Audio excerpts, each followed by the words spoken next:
Ketemu lagi di Sport Mania. Sebelum menonton, jangan lupa untuk selalu tekan tombol subscribe dan loncengnya dulu untuk mendapatkan info terupdate dari Sport Mania.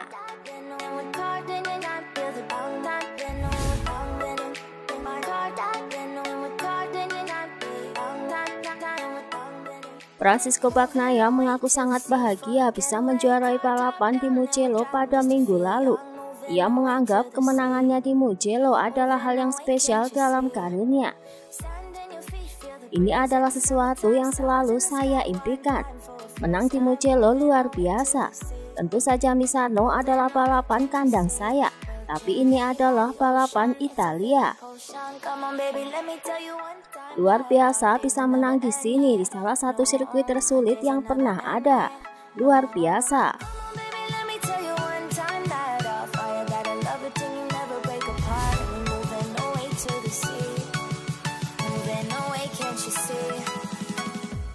Tampaknya masa depan Miguel Oliveira di tim Red Bull KTM terancam. Mengingat beberapa waktu yang lalu secara terang-terangan Pit Bearer mengungkapkan pihaknya melakukan pembicaraan dengan Jack Miller, Pol Espargaro, dan Alex Reed. Selain itu, hanya Brad Binder yang telah mengantongi kontrak hingga 2024. Itulah sebabnya Oliveira diatur untuk kembali ke T3. Ya,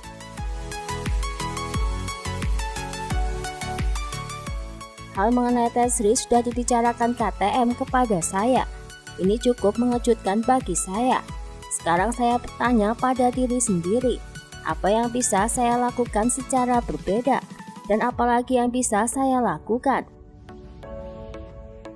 Apalagi yang bisa saya lakukan untuk ditawari posisi yang sama dengan yang saya miliki sekarang. Saya belum punya jawaban untuk itu.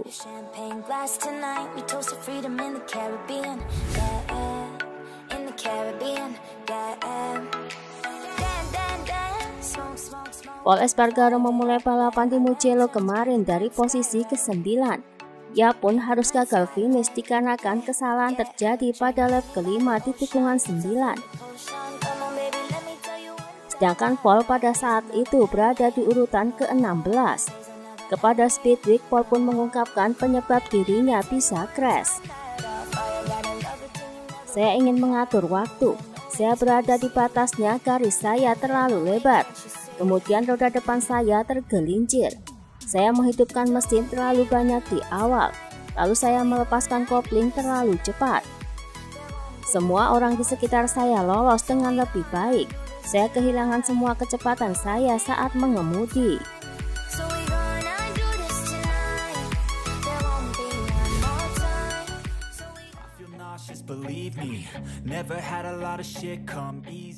Memulai balapan dari posisi ke-10, Enea Bastianini harus berakhir di gravel pada balapan Mugello lalu. Ia mengalami crash pada lap ke-14 di tikungan 4. Kepada Speedweek, Bastianini mengaku tertipu oleh slipstream yang ia lakukan. Sayang sekali karena kami punya ritme yang bagus. Sayangnya saya sedikit tersedot di belakang Alex. Saya memasuki tikungan sedikit terlalu cepat dan roda depan saya ambruk. Saya pikir kami bisa menunjukkan balapan yang bagus, tetapi hasilnya berbeda. Begitu saya mendapat tumpangan gratis, saya bisa menjadi kuat.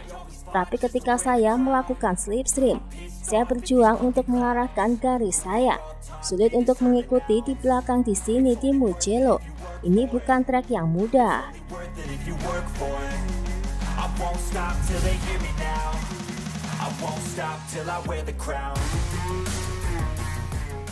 Alex Rins tampak kesal usai mengalami crash pada balapan Mugello lalu. Diketahui Alex Rins crash pada lap ke-7. Ia pun menyalahkan Takaki Nakagami atas insiden yang ia alami. Tak segan ia juga melaporkan Nakagami ke Komisi Keselamatan. Ia berada di sebelah garis.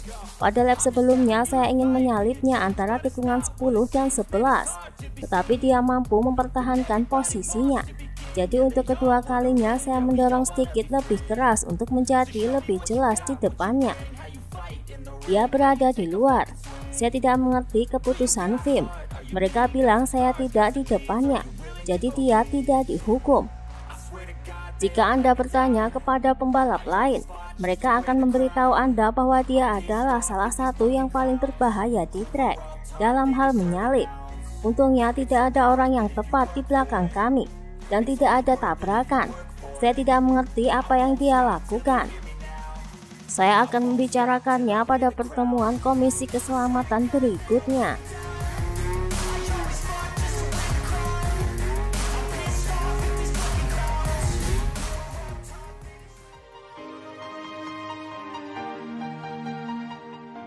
RNF Racing cerai dari Yamaha dan resmi mengakhiri kerjasama bersama tim berlogo Garputala itu pada akhir MotoGP 2022 dan saat ini akan bergabung dengan tim Aprilia untuk menjadi tim satelitnya. Alex Espargaro pun mengungkapkan alasan Rasen Lasali pergi meninggalkan Yamaha. Motor kami bekerja dengan bagus dan berjuang untuk gelar di MotoGP 2022 serta menjadi sangat stabil. Kemudian faktor lainnya yang saya tidak ragu adalah berkaitan dengan suasana tim. Berurusan dengan orang Italia jelas sangat berbeda dengan pabrikan Jepang. Tadi malam saya berbicara dengan Razlan. Hari ini saya juga berbincang dengannya. Dia terlihat sangat bahagia, bersemangat. Ya, jelas. Jika kami tidak mengalami musim seperti sekarang, saya yakin 100% Razlan masih bertahan di Yamaha.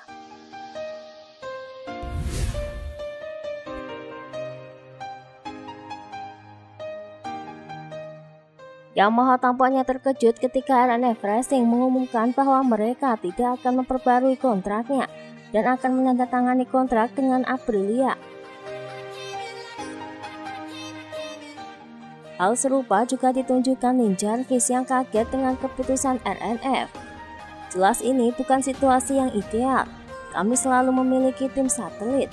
Kami menghormati keputusan mereka. Pengumuman itu mengejutkan kami.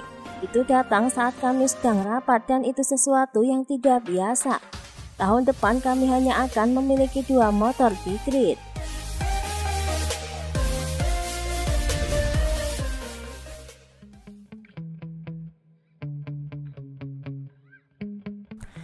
Fabio Quartararo memberikan support kepada Marc Marquez atas keputusan Marquez yang absen di sisa MotoGP 2022 ini. Dikarenakan harus menjalani operasi keempatnya, ia berharap operasi Marquez berjalan lancar dan bisa kembali seperti sedia kala.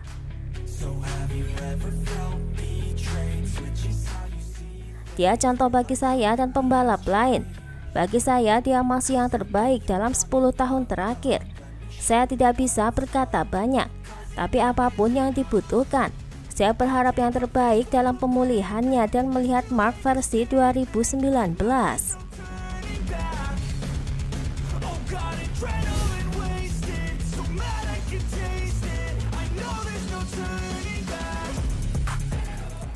MotoGP Mugello minggu lalu tampaknya menjadi balapan terakhir bagi Marc Marquez yang akan istirahat untuk waktu yang lama karena akan menjalani operasi humerus keempat pada lengan kanannya. Pada balapan kemarin, Marquez berhasil finish di posisi ke-10. Dazn Spanyol melaporkan bahwa Marc Marquez tidak dapat menahan emosinya saat melewati garis finish.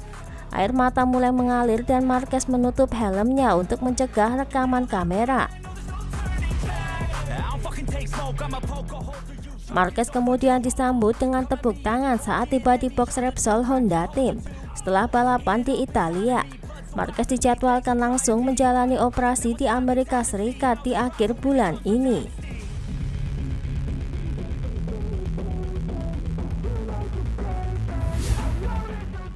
Itulah tadi beberapa informasi dunia MotoGP yang bisa kami sajikan.